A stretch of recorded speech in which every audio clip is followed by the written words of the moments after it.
teaching brother's life as an adult, and he's lived mostly in New Zealand, working in the usual Maris Brothers teaching ministries, as well as other ministries. Among his other experiences, and as part of his journey in religious life, Brother Peter has spent time in Australia, the United States, Israel, France, and in other parts of Europe. So can we please welcome Brother Peter?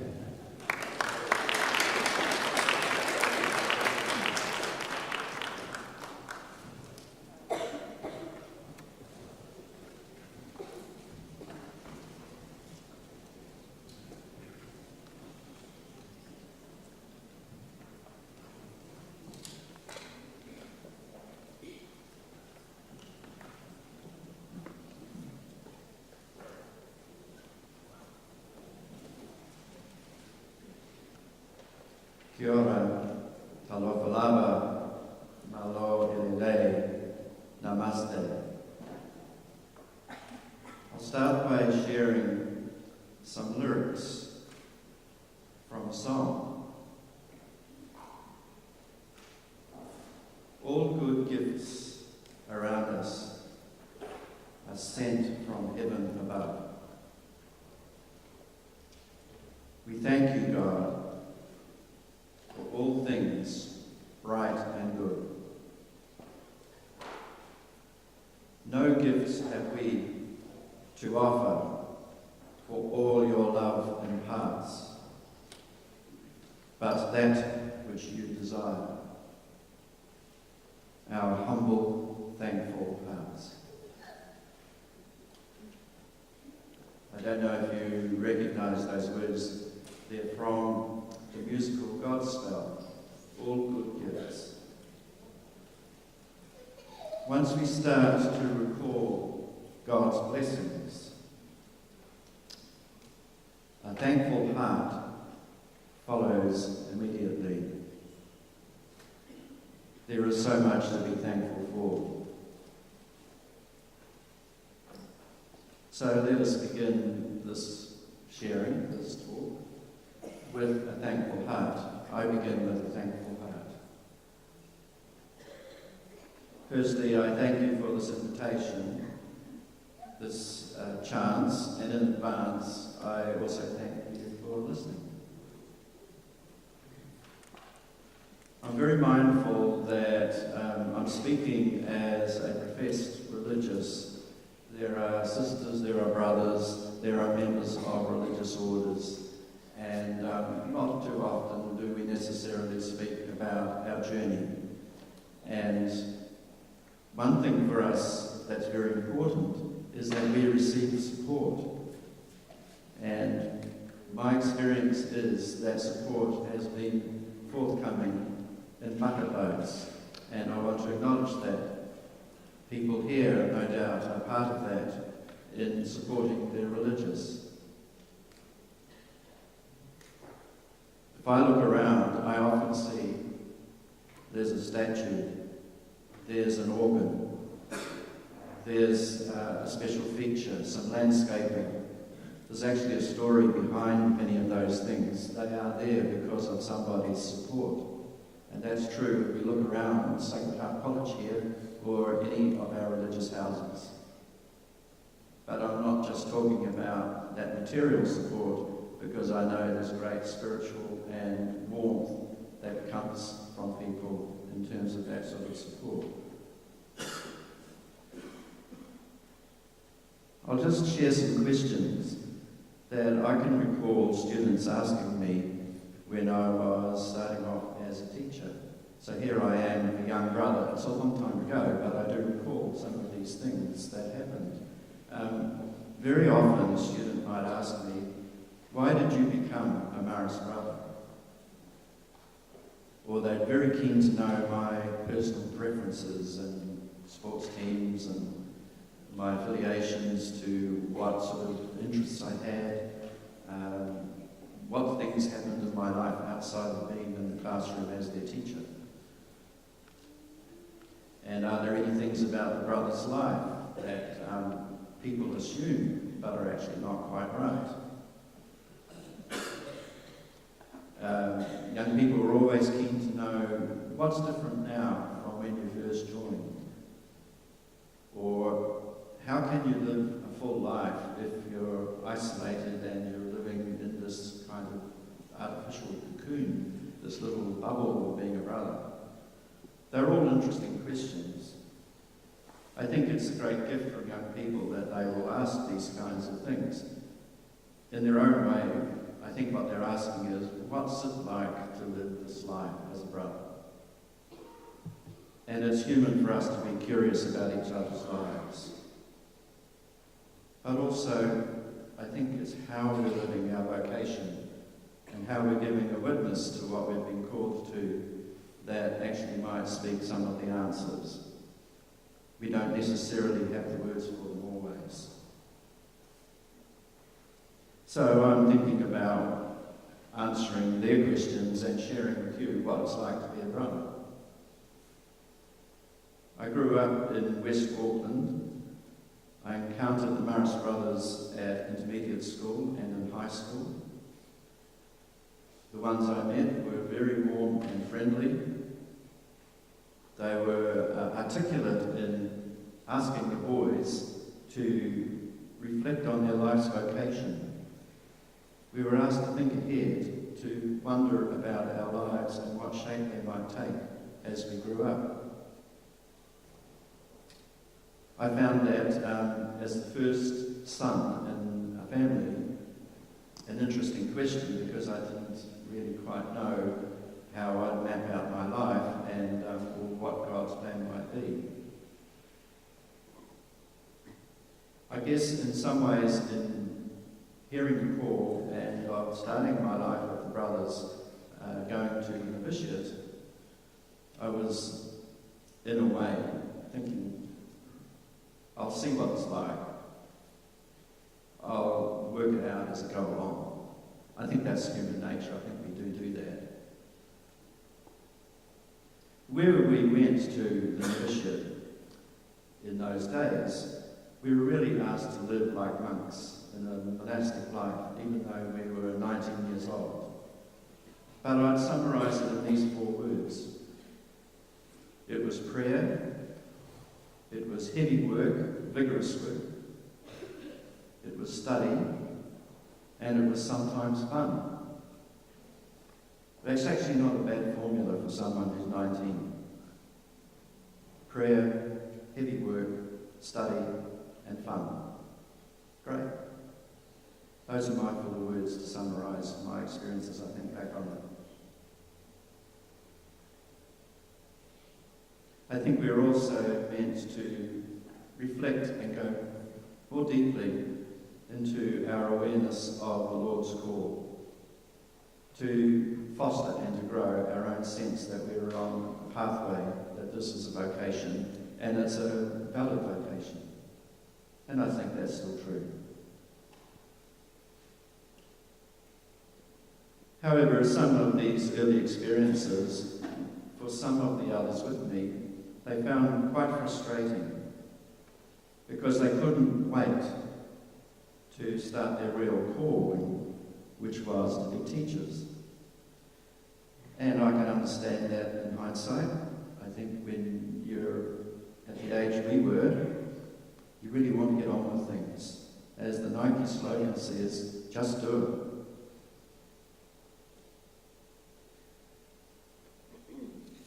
For myself, I was keen to explore and to know more in order to prepare myself because I really wanted to teach science subjects. I developed a passion for a subject that I had not studied at school, which is biology. For me, science is a discovery. It's the whole of life. That's how it feels. Once you get into it and you really can see that there's always something more. Our lives are enriched by knowing more, by discovering things. As well as, of course, there's personal and spiritual growth that's always available as we express our curiosity, we explore avenues, and all of that is part of being a human being, of growing and learning. In my first years of teaching with the brothers, I was based in different parts of New Zealand. I lived in new places that I'd never lived in before. Again, curiosity is always opening up new doors. Going into the classroom as a teacher, I had the chance to experience the life to which I would later make a permanent commitment. The students were great fun to be with. I was a cricket coach and a soccer coach. I went on to school camps. I would join the students on retreats. These were great experiences, all of them outside the classroom, as you might notice. Let's turn to what I was learning also about the Marist brothers themselves. I needed to have a better understanding, a better handle on all this in order to teach religious education. And I have to acknowledge that religious education is not an easy subject to teach to teenagers, and we should admire and support those who do teach this subject.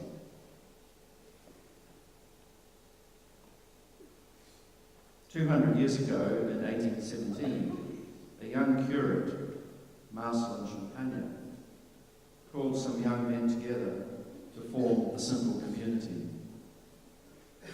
We can now see that by the grace of God, the ensuing 200 years have taken this small early movement all sorts of places and all across the globe.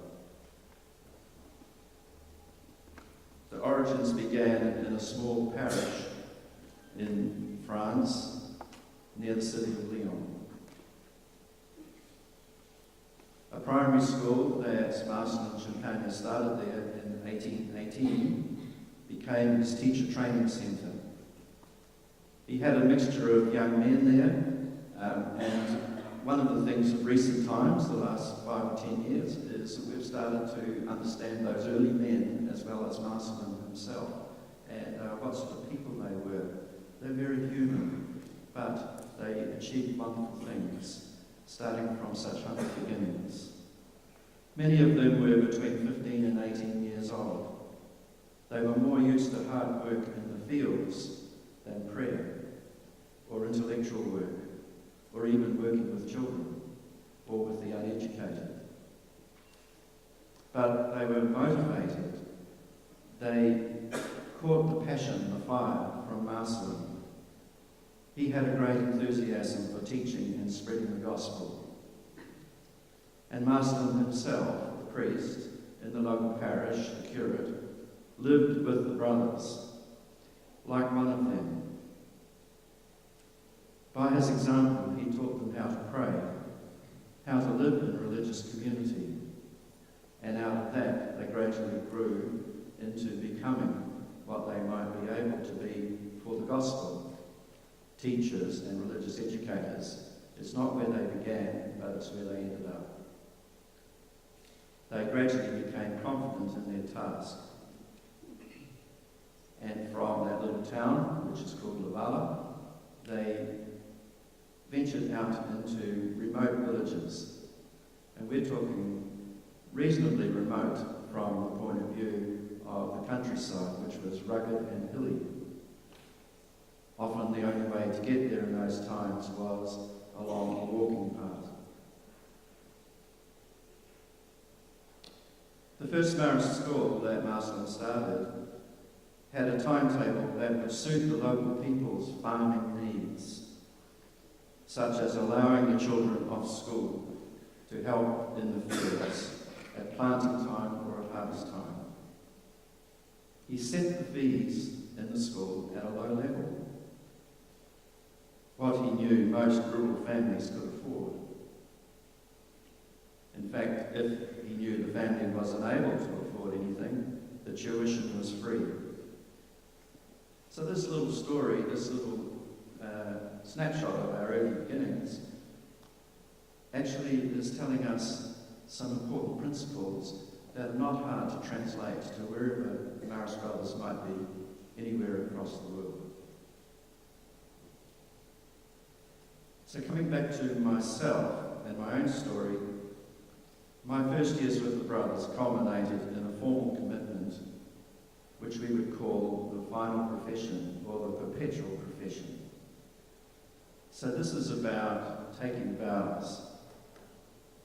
Now I'm limited for time here, so I won't start talking about the vows individually and what they mean, but maybe let's sum it all up. I think there's a 3-word statement from Thomas Merton that is in one of his books about the pathway to holiness that sums it all up. Thomas Merton's phrase is, God is enough. God is enough.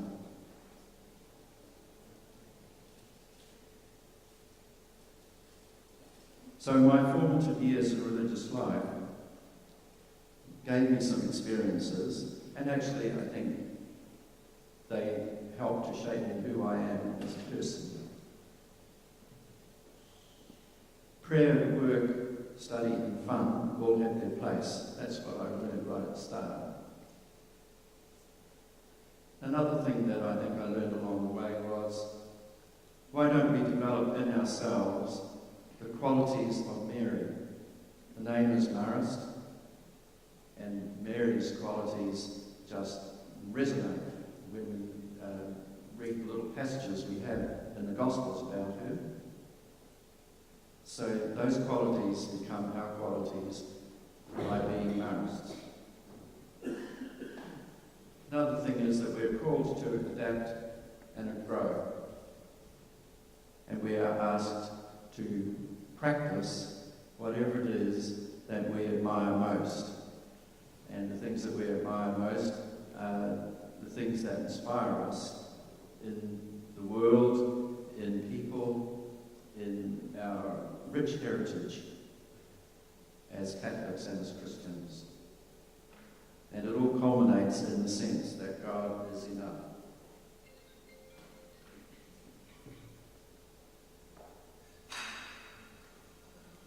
So I think I'll finish at this point in that sense. I haven't answered the questions that the students were asking me. Why did you become a Marist brother? But I think, and I hope, that I've given you a little bit of an insight into the life that religious lead. It's a very full life in terms of it's a companionship that we have together with God, being always present if we only tune in, and that God is enough.